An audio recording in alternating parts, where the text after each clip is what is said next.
Muy buenos días, tardes o noches, dependiendo de la hora en la que se encuentren viendo esta exposición. El día de hoy, mi compañera Perla Zapata y su servidor Carlos Romero les vamos a hablar sobre la guía para la elaboración de una secuencia didáctica.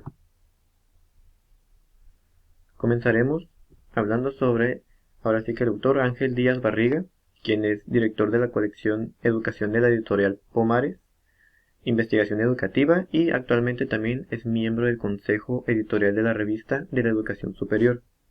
Participó en el Congreso Universitario en 1990, fue convocado por la UNAM después del conflicto de 1987. La elaboración de una secuencia didáctica. La elaboración de una secuencia didáctica, pues sabemos que es una tarea importante para organizar situaciones de aprendizaje que se desarrollarán en el trabajo de los estudiantes. El debate didáctico contemporáneo enfatiza en que es responsabilidad del maestro en proponer a sus alumnos actividades secuenciadas, las cuales permitan establecer un clima de aprendizaje. Ese es el sentido de la expresión actualmente de boga en el debate didáctico centrado en el aprendizaje, mientras que la clase frontal establece una relación lineal entre quien emite la información y quien la recibe. También pues, se hace énfasis en las preguntas e interrogantes que el docente propone al alumno. De esta forma como recupera las nociones que estructuran sus respuestas, la forma en cómo incorpora nuevas nociones en un proceso complejo de estructuración, desestructuración, estructuración y mediante múltiples operaciones intelectuales tales como el hallar relaciones con su entorno, el recoger nueva información, el elegir, abstraer, explicar, demostrar y deducir, entre otras cosas. Es la gestación de un proceso de aprender. El alumno siempre aprende por lo que realiza, por la significatividad de la actividad que está llevando a cabo, por la posibilidad de integrar nueva información en concepciones previas que posee, ahora sí que pues el aprendizaje que ya previo que ya trae cada alumno, ¿no?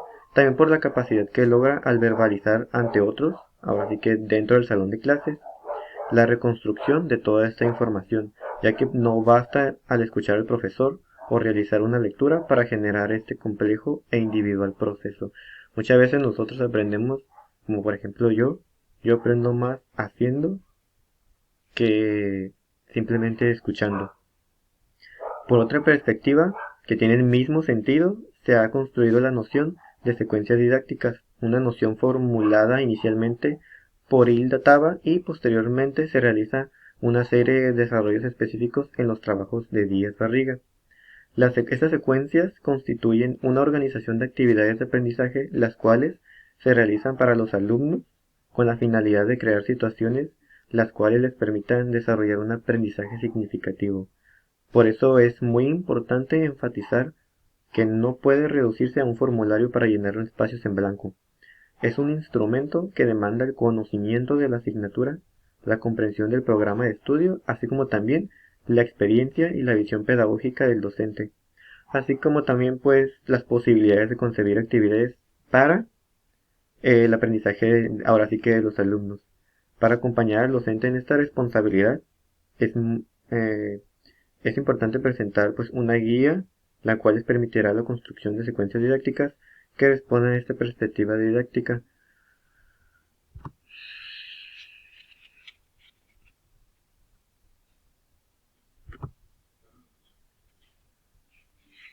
La estructura de una secuencia. La secuencia didáctica es el resultado de actividades de aprendizaje que tengan un orden interno entre sí. Con ello se parte de la intención docente de recuperar todas aquellas nociones previas que tiene el estudiante sobre un hecho, y ahora sí que vincularlo a situaciones problemáticas de contextos reales con el fin de que esa información previa a la que va a acceder el estudiante en el desarrollo de la secuencia, ahora sí que sea significativa. Esto también ayuda a que tenga sentido y pueda abrir un proceso de aprendizaje.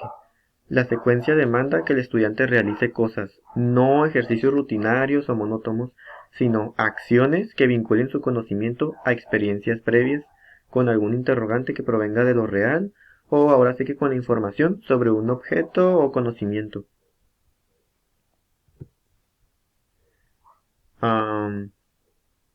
La estructura de La estructura de secuencia se integra de los elementos que se realizan de manera paralela. La secuencia de las actividades para el aprendizaje y la evaluación para el aprendizaje inscrita en esas mismas actividades, por cuestión de forma, pues se presentan en dos líneas como paralelas cuando en su desarrollo en el aula ambos elementos de aprendizaje y evaluación están profundamente imbricados. Ahora sí que detectar una dificultad o una posibilidad de aprendizaje también nos permite reorganizar el avance de una secuencia, mientras que los resultados de una actividad de aprendizaje, los productos, trabajos o tareas que el alumno realice, constituyen elementos de evaluación. La secuencia integra de esta manera principios de aprendizaje con los de evaluación en sus tres dimensiones diagnósticas, formativa y sumativa.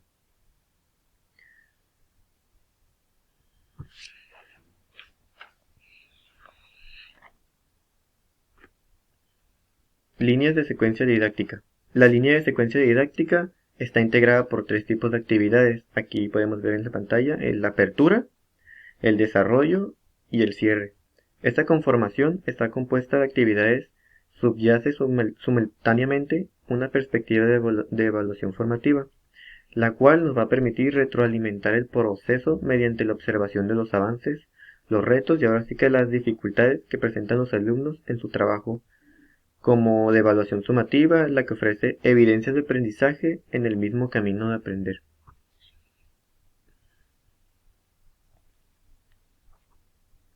Actividades de apertura. El sentido de las actividades de apertura ahora sí que es muy variado y en un primer instante pues también permiten abrir el clima de aprendizaje dentro del aula. Si el docente logra pedir que trabajen con un problema de la realidad o bien ahora sí que abrir una discusión en pequeños grupos sobre alguna pregunta que parta de alguna interrogante significativa, pues los alumnos van a reaccionar trayendo a su pensamiento diversa información que ya poseen, sea por su formación escolar previa, por su experiencia cotidiana, entre otras cosas. Ahora sí que depende del docente el establecer actividades de apertura en los temas, no en cada sesión de clase, y constituir un reto para, pues tanto para el docente como para el alumno. Ahora sí que, pues como profesor, le es más fácil pensar en los temas o pedir a los alumnos que digan que recuerden algún tema en específico en el cual pues lo puedan abordar dentro del salón de clase como un problema que constituye un reto intelectual para ellos. La actividad de apertura no es necesaria que se realice en el salón de clase. Estas también se pueden desarrollar a partir de una tarea que se les pida a los estudiantes, como por ejemplo entrevistas, buscar información en internet, en los periódicos, buscar algunos ejemplos de algún tema en específico. También buscar información de algo que les parezca interesante. Puede ser también en YouTube, de alguna aplicación de las que ya existen de manera libre, ahora sí. Pero, pues, sin embargo, los resultados de estas u otras actividades tendrán que ser trabajadas entre alumnos en alguna parte de la sesión de la clase. Estas actividades pueden ser realizadas de manera individual o ahora sí que pues aplicando la colectividad. De acuerdo al número de alumnos que se tengan en el salón de clases, se puede realizar una actividad de intercambio entre grupos de trabajo sobre lo que encontraron o investigaron si es que tienen un tema en específico a investigar. Pedir que dos o tres grupos comenten a todos sus compañeros su trabajo y sus reflexiones. El profesor puede observar el caso de algunos estudiantes que no realicen las actividades que se pidan fuera del salón, ya que los recursos de apoyo pueden ser múltiples. En varios casos pueden recuperarlos en alguna aplicación de sus tabletas como Evernote, iTunes, Midget, Mapas, Showy, entre otros, para compartirlos con sus compañeros. Bueno, hola compañeros, yo les voy a hablar sobre las actividades de desarrollo. Las actividades de desarrollo tienen la finalidad de que el estudiante interaccione con nueva información. Aquí el estudiante ya tiene un conocimiento previo de la información. La fuente para obtener esta información la dependerá del docente, ya sea por alguna exposición por parte del mismo, alguna discusión sobre alguna lectura, o sea, alguna actividad con el que él quisiera transmitir la información. También puede utilizar cualquier tipo de material o alguna aplicación, ya sea el uso de las TICs como Google Drive o cualquier otra aplicación que él guste utilizar, la podría usar. No necesariamente las actividades de desarrollo tienen que ser dentro del aula de clases, también pueden realizarse fuera dependiendo del concepto de el tema de que se esté hablando. En las actividades de desarrollo hay dos momentos que son muy relevantes en las actividades. La primera es como ya la mencioné, el trabajo intelectual con la información. Aquí es donde el docente nos transmite la información, ya sea por los vínculos que les acabo de mencionar, alguna exposición de él mismo, alguna lectura, depende de él. En la segunda es el empleo de esa información en alguna situación o problema. Este, esta puede ser un problema real o puede ser un problema formulado por el mismo docente. El problema puede formar parte de algún proyecto de trabajo, eh, pues eh, es conveniente que esta aplicación de información sea muy significativa para el alumno, ¿no? Para que él la pueda recordar fácilmente. Por ello, vincularla con un caso o problema o algún proyecto puede tener más relevancia para el alumno. Y continuamos con las actividades de cierre. Estas se realizan con la finalidad de lograr una integración del conjunto de tareas realizadas. Permiten realizar una síntesis del proceso del aprendizaje y el desarrollo. También pueden ser realizadas en forma individual o en forma grupal. Esto dependerá del docente, nos ayudará a crear vínculos entre los alumnos. También no es necesariamente que todas las actividades de cierre se deben realizar dentro del aula de clases. También pueden ser fuera del aula de clases o en algún otro ambiente donde el docente lo requiera. De alguna forma, las actividades de cierre posibilitan una perspectiva de evaluación para el docente y el estudiante, tanto en el sentido formativo como en el sentido sumativo.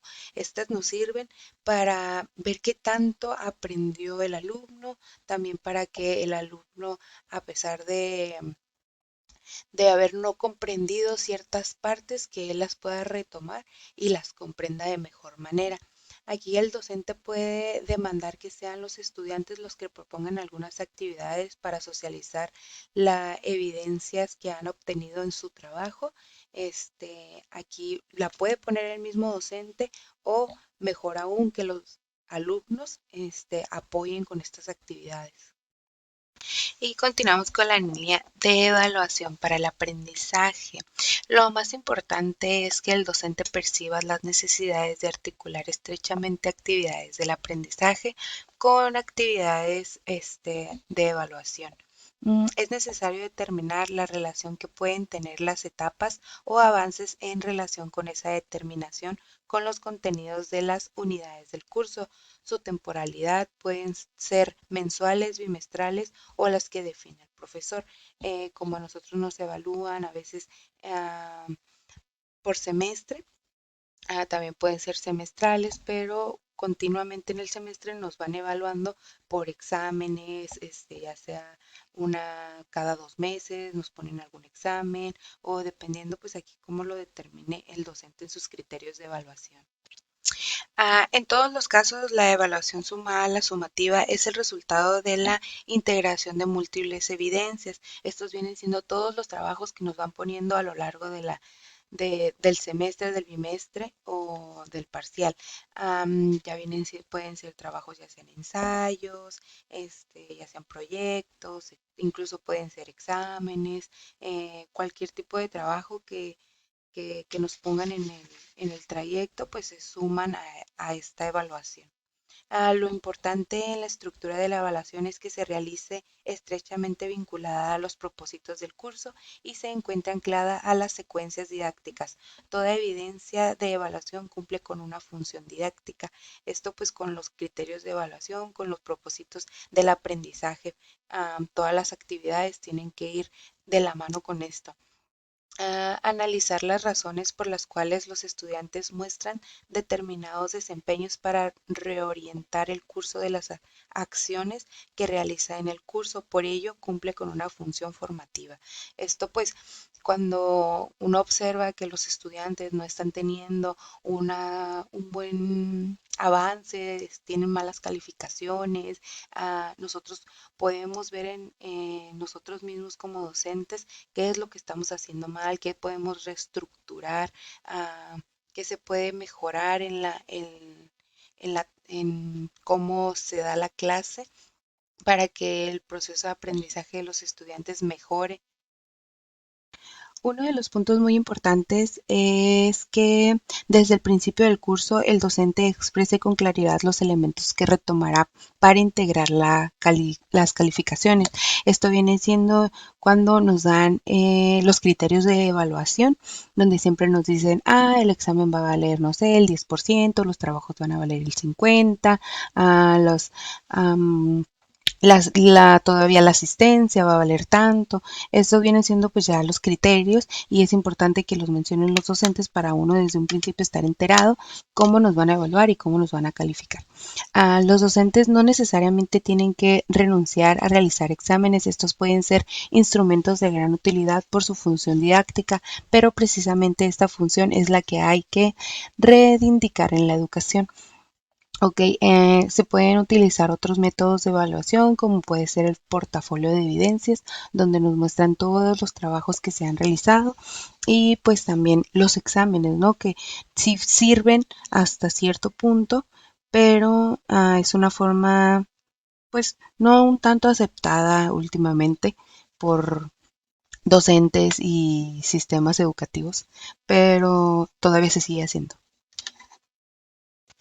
Y por último está la bibliografía de la secuencia. Esta pues viene siendo todo el material que nos proporcionan los docentes informativos que nos ayudan con nuestras tareas. Tiene la función de orientar al acceso de la información. Se trata de aquella información básica que ayuda al estudiante en las tareas directas que se realizan en la secuencia. Este viene siendo como los PDFs que nos comparte el mismo profesor y algunos libros, información, algunas bibliografías, hemerografías y cibergrafías. Y bueno, eso sería todo por nuestra parte. Muchas gracias.